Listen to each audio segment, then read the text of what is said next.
dots of millions, young and old. I saw the dots of many, all unfold.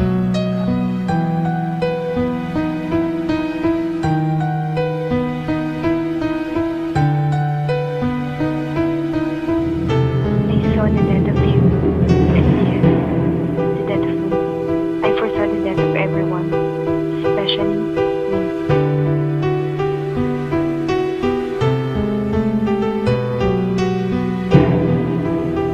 I saw the deaths of babies and small children as well. And while these people died, Satan laughed in hell. And the earth cried, and God cried, and everyone cried, especially when their loved ones died.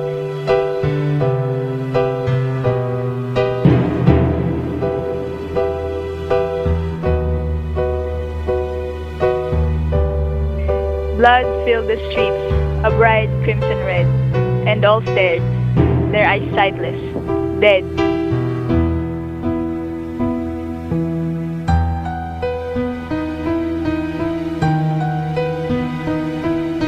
But no one did anything.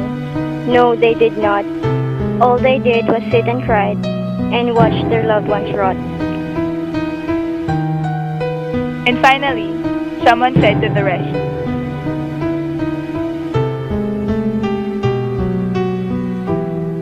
So we're all that's left. Let's give it our best.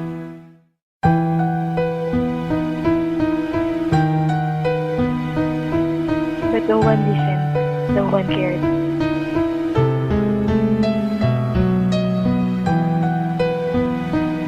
Because of the fast, no one dared. Everyone died, just faithful death, one by one.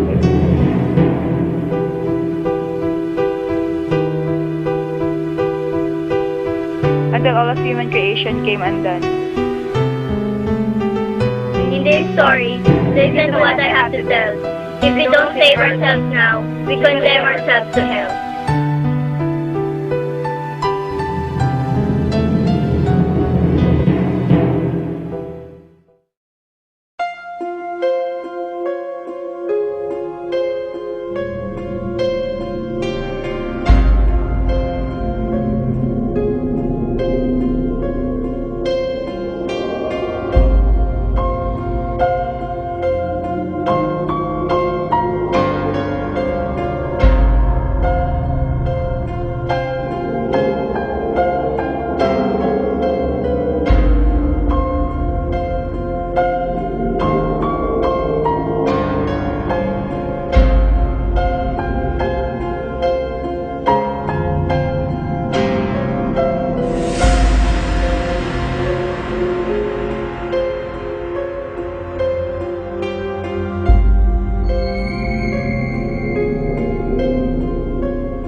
That means freedom.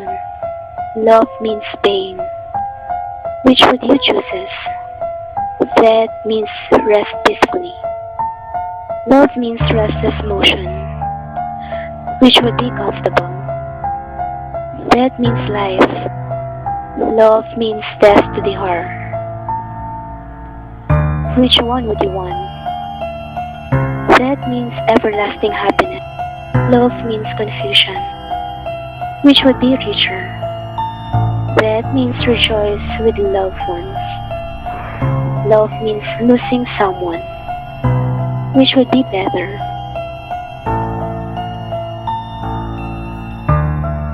That means peaceful dreams for forever. Love means fear of nightmares. Which would you prefer?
Pity, sympathy for the young girl in the corner. Love written in her arms, an attempt to cover the cuts. Sorrow, regret for causing so much pain. Curled in a ball, her head on her hands. Will no one help her? Anger, frustration for all her mistakes. Tears quietly sloping down her face. The carpet stained a flamboyant red. Hatred, revulsion for all those who hurt her. Beside her, a vacant bottle of pills. Will no one help her? Fear, panic for what is to come. She silently wept. It will be all over soon.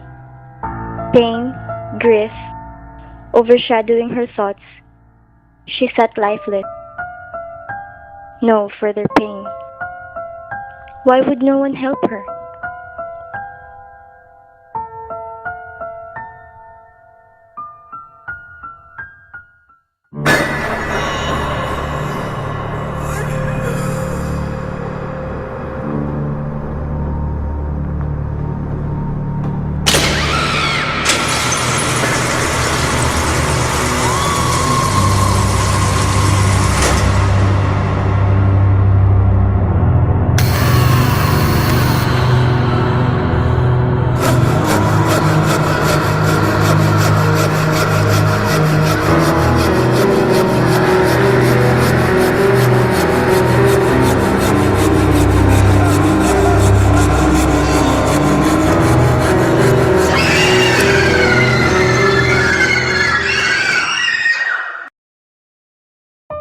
compromise, one suffers a certain loss. I've lost a face once, and then a mouth, and then my feet. They cut me to invisible pieces, until what's left of me is my voice, the one that talks to you now. But this one will not be speaking for any compromise. It will speak about the truth, the loss, that certain loss that you can only see in my words. Here, they who are with me in this house, where only a part of me thrives, cannot ascertain it. The smell of the lips are still there, but there's nothing there anymore about myself.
How did I get these memories? This girl is a stranger to me. And yet, I see what happened to her. I see her cry and plead. This girl was murdered by a stranger. Her aura covered with fear. She screamed until her remaining breath. And her final tear. I hate to watch what happened to her. But I cannot make it stop. I know she's dead, that is for sure. In my memory, I see her drop. And now her thoughts lead me here, to a place that's cold and dark. I look closer, and it is the morgue, lit by a single lamp. The bodies are rolling out. Each one has been uncovered. She forces me to look at them. Not one is uncovered. I look with horror at the bodies. Everyone has a story to tell. I try not to listen to the silence of the room. I force myself not to yell. This girl has brought me for a reason. I know this for a fact. I gaze at each lifeless body. At the walls, all torn and cracked. I start to leave this horrid place. But something catches my eye. One single door is yet to be opened. She says, "Look, and do not cry." I slowly walk to the secret door, my fear growing still. The girl tells me not to be afraid. Her wish as I am to fulfill. I grab the handle and pull it open. I look at the girl, not wanting to flee. I understand why she brought me here. For that dead little girl is me.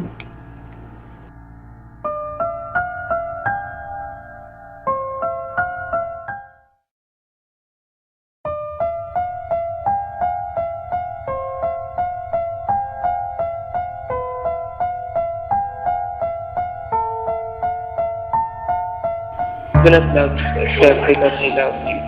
I go from loving to not loving you, from waiting to not waiting for you.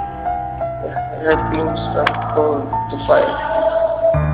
Love you only because you and one another. Hate you deeply and feeling went to you in the measure of changing love for you. That I could not see you but love you blind.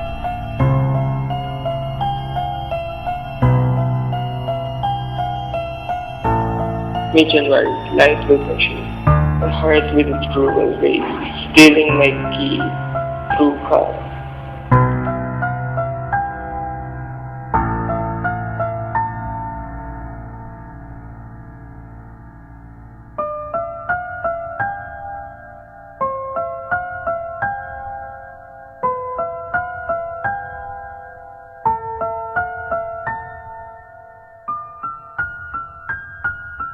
This part of the story, I'm the one who lied, the only one, and I will die of love because I love you.